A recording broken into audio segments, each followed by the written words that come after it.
Hello everyone, welcome to Sprint UPSC. So we are discussing class 12th history of Tamil Nadu board. This is the revision session of chapter 11, the Great Revolt of 1857, which is a very important session. अगर आपने इसका session नहीं देखा है, complete session नहीं देखे, तो पहले आप इसको अच्छे से जाके समझिए डिटेल सेशन में, उसके बाद इस समरी सेशन में आइए.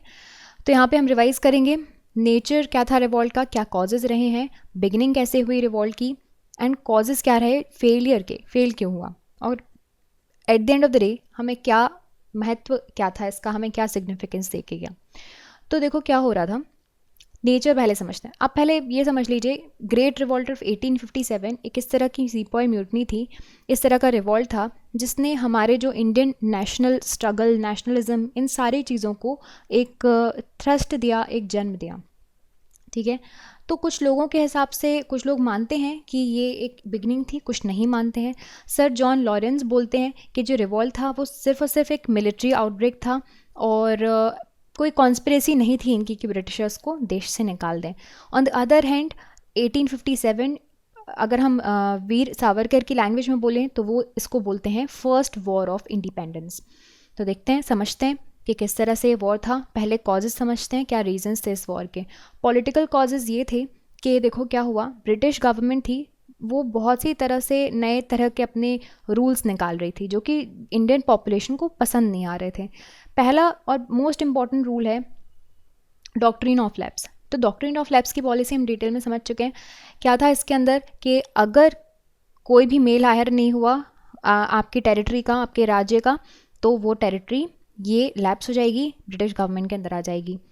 तो लॉर्ड डलहौजी लेकर आए थे, इसकी वजह से ग्रेट डिसकंटेंट हुआ और लोगों के दिमाग में एक अलार्म बजी कि नेटिव प्रिंसेस के दिमाग में अलार्म बजी कि उनको डायरेक्टली इफेक्ट कर सकता है. ठीक है, फिर इकोनॉमिक कॉजेज़ की बात करें तो ड्रेन ऑफ वेल्थ की थ्योरी आपके राजा राम मोहन रॉय, दादा भाई नारोजी लेकर आए गए थे. तो उनको पता था किस तरह से भारतीय इंडस्ट्री का डिस्ट्रक्शन हो रहा है, लैंड रेवेन्यू किस तरह से बढ़ाए जा रहे हैं जिसकी वजह से यहाँ के नेटिव्स को बहुत ज़्यादा प्रॉब्लम्स फेस करनी पड़ रही है, इकोनॉमिक क्राइसिस हो रहे हैं, है ना. और ये सबसे बड़ा रीज़न एक और था क्योंकि लोग डिस्ट्रेस हो चुके थे.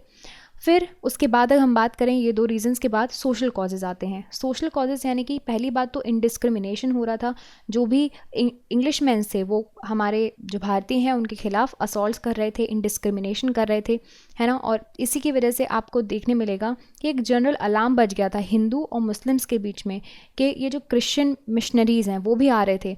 तो उनको लगा कि यार ये हमारे कल्चर, हमारी आइडेंटिटी को थ्रेट है.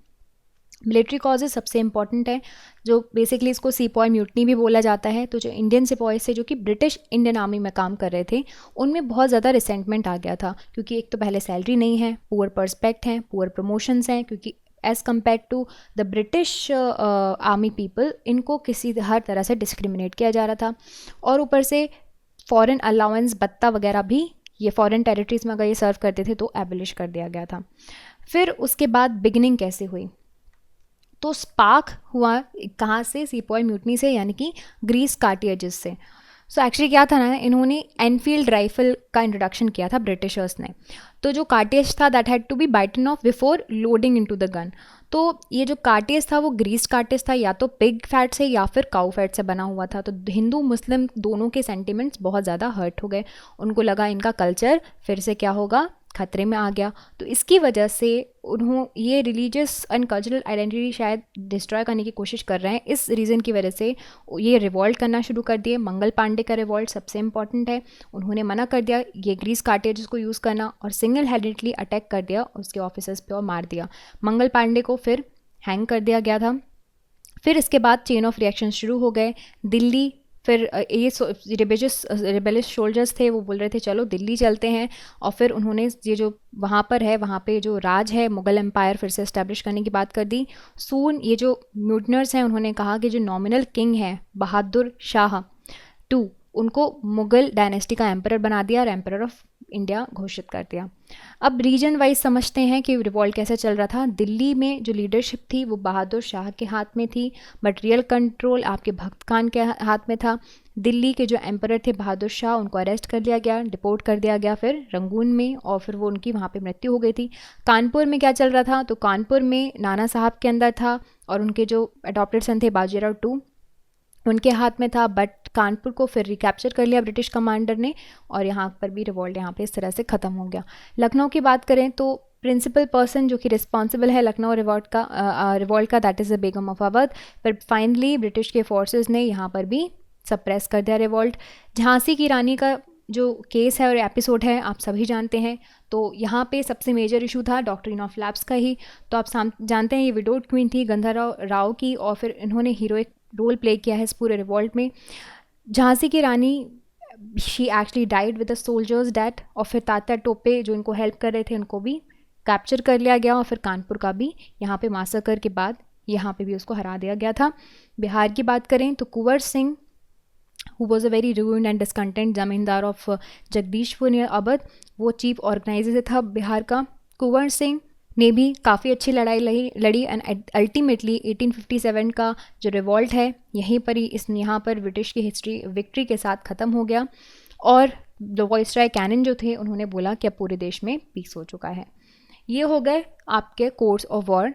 अब समझते हैं कि फेलियर क्यों हुआ, अलग अलग क्षेत्रों पे ये जो चीज़ें चल रही थी वो फेल कैसे हुआ। पहला and first and the foremost reason is कि ये जो रिवॉल्ट है वो पूरे इंडिया को एम्ब्रेस नहीं कर पाया, अलग अलग रीजन में अलग अलग उन्होंने काउंटर कर दिया। ब्रिटिश के पास सुप्रीमेसी तो थी पूरे पावर में और सब चीज़ों में, तो उन्होंने ऐसे करके काउंटर कर दिया।